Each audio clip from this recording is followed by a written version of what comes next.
Welcome back to another Outdoor Philosophy. This is a little bit different message than I usually do.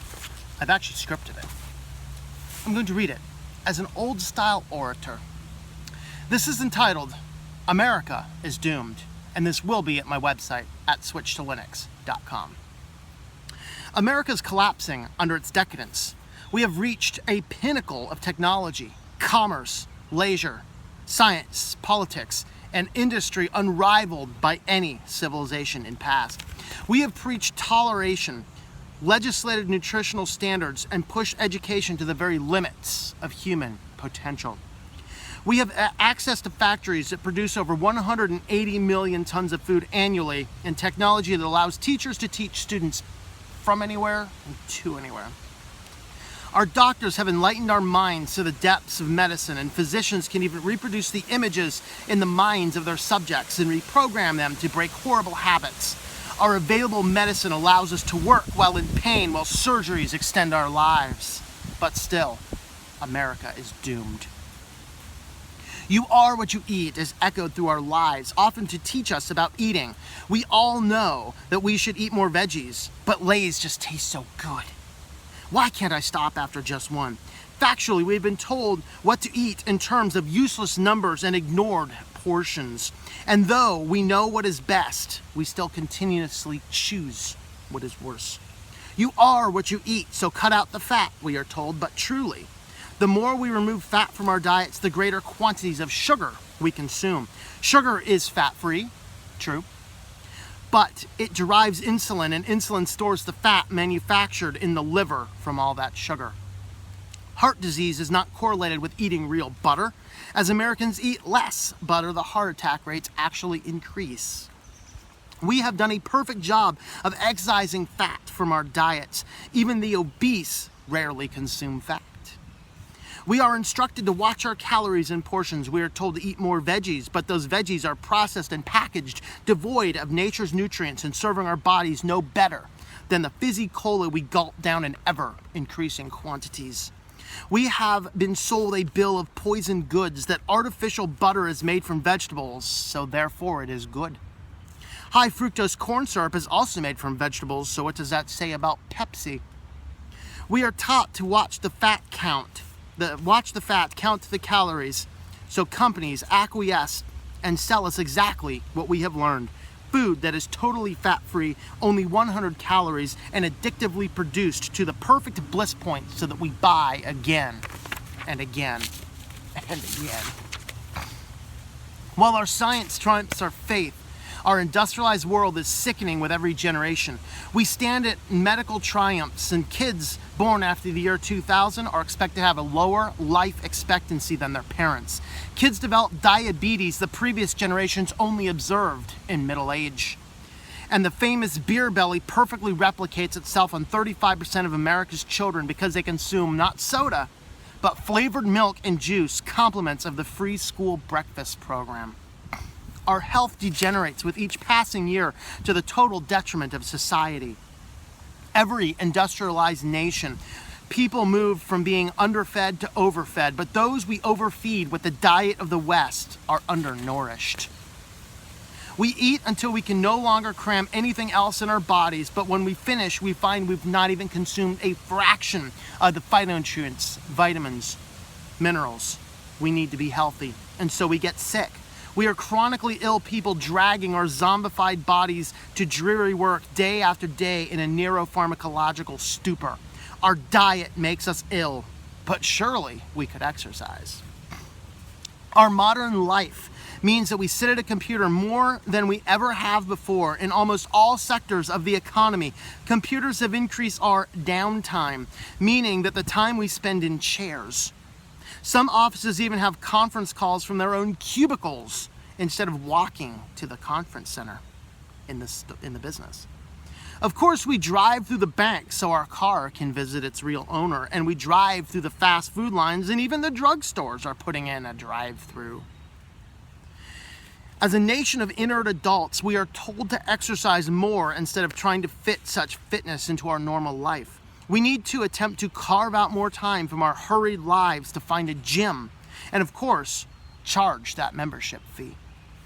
One place I used to live displays a sign at the start of a sidewalk, no trespassing, at a sidewalk on a city street, paid for by my taxes. What is this, a discouragement from walking? The ability to throw at anyone walking down the street of the yuppie's otherwise perfect neighborhood?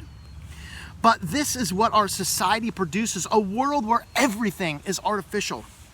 We do not eat food, we eat food-like chemicals, and we cannot just walk down the street or build exercise into our natural life. Our exercise must be in a gym for a set period of time, and of course, with a trainer. Even children cannot play outside anymore without being perfectly confined to small city parks. It isn't any wonder we are getting ill, but at least we have health care.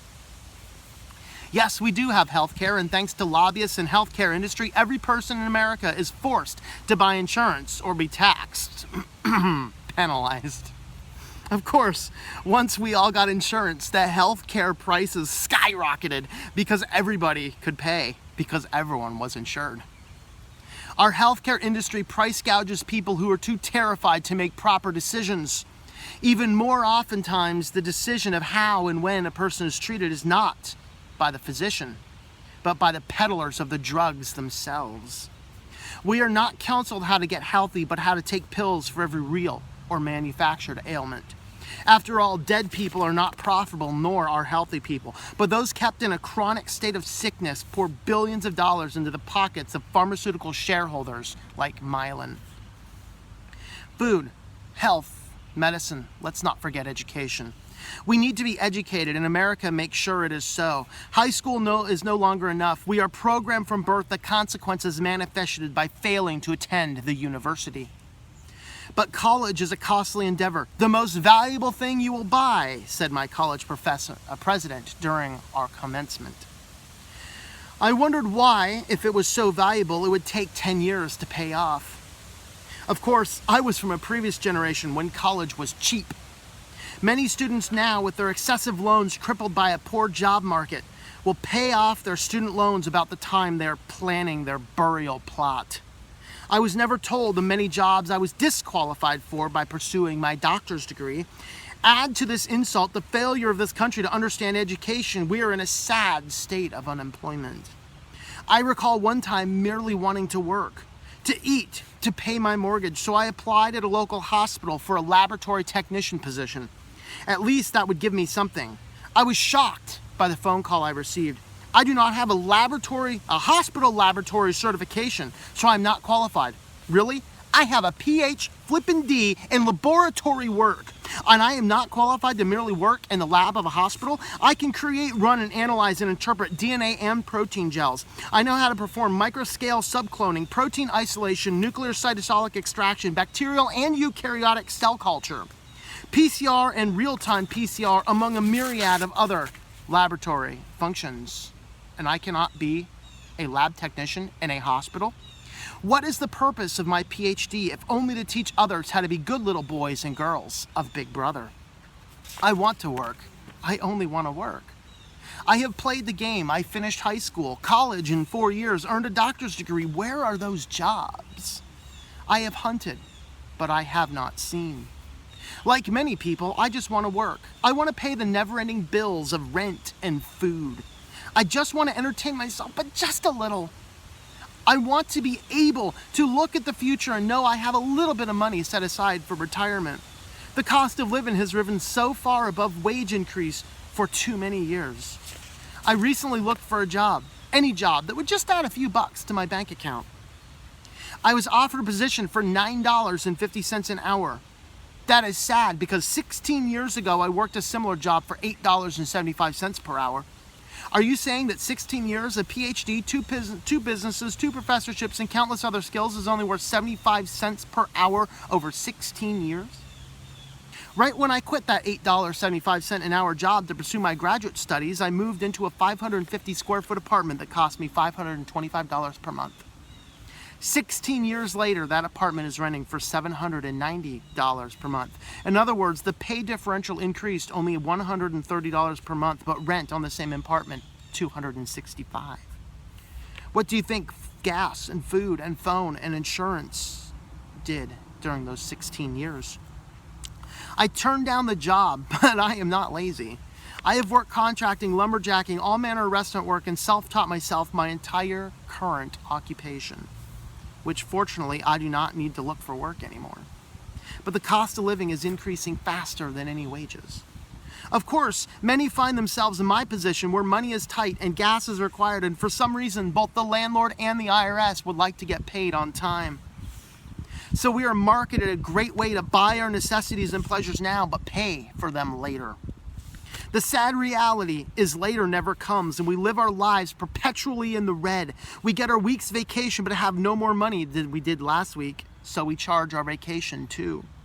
Go to school, get a job, debt. You need a car and a payment as a way of life, debt. Get that credit card just for emergencies. After all, you will get 1% cash back on everything you buy. We have certainly been sold a bill of expensive goods. We go down to the bank and drop some cash in a savings account. Remember when you used to get some interest? I even recall times I made $1 or $2 in a year with the amount of money I put in there. Now I get charged for not having enough money.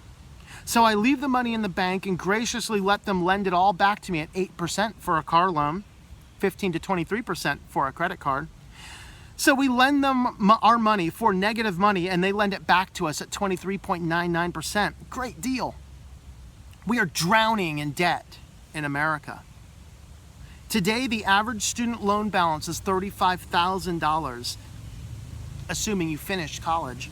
The average household has over $8,000 in credit card debt, and the average car payment is $500 per month, most of that going on interest. And we still sign up for the crap we do not need on auto payments on the credit card. Forget about it. And we cannot figure out how that 1% cash back is not helping us get ahead. Wow, we have a lot going on. We have just scratched the surface. The bottom line is that I just want to live. I want to be able to do some productive work, pay my bills, and have a little extra money for a rainy day. But instead, our costs are skyrocketing, our jobs are in decline, and the pressure is on for more companies to deceptively market our particular weaknesses to us over and over until we buy. Make it stop. So while we have reached the pinnacle of success, we are doomed and dying. Though we produce 180 million tons of food annually in America, only 60 million tons, nearly 1/3, is simply discarded in the trash. The sadder reality is the hungry beggar sits outside the concrete on Burger King parking lot looking for loose change, but the restaurant cooks more food than it sells. It is mandated to count it as waste, take a tax deduction, and throw the food away. Even worse, powers that be sometimes throw away perfectly good milk, cheese, and produce simply to keep the prices constant. God forbid they go low. Well, we have access to more scientific research methods than ever. Scientific fact is more often bought and sold like other commodities, but those facts fester into public policies that are imposed upon our children. We have the best healthcare in the world, but most of America is in a state of chronic illness. America is doomed. But lest you think this is about those evil companies and those evil politicians, I invite you to take an inventory of yourself. The CEO of Netflix would not be so comfortable if we stopped auto-billing their streaming service. Do you really need that level of access to Hollywood entertainment, or would it be better to not sit in front of yet another screen? Are you supporting Nabisco by buying their addictive Cheez-Its, or does the local farmer have a customer in you? Are you at the mercy of advertisers who are using manipulative methods to sell you junk, or do you minimize your exposure to screens by using your cell phone only as a tool? Only part of the problem is out there. Most of it lay in our hearts and our habits. I am not bothered by the student loan crisis on a personal level, and I am not about to buy a car on payments. I certainly will not send money every month to a streaming service. They have nothing worth that value to me. Let's stand up for ourselves and spread the word. Do we need to let America?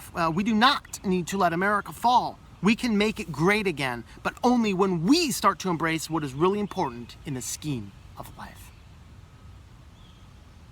America is doomed. This has been an Outdoor Philosophy brought to you by Switched to Linux.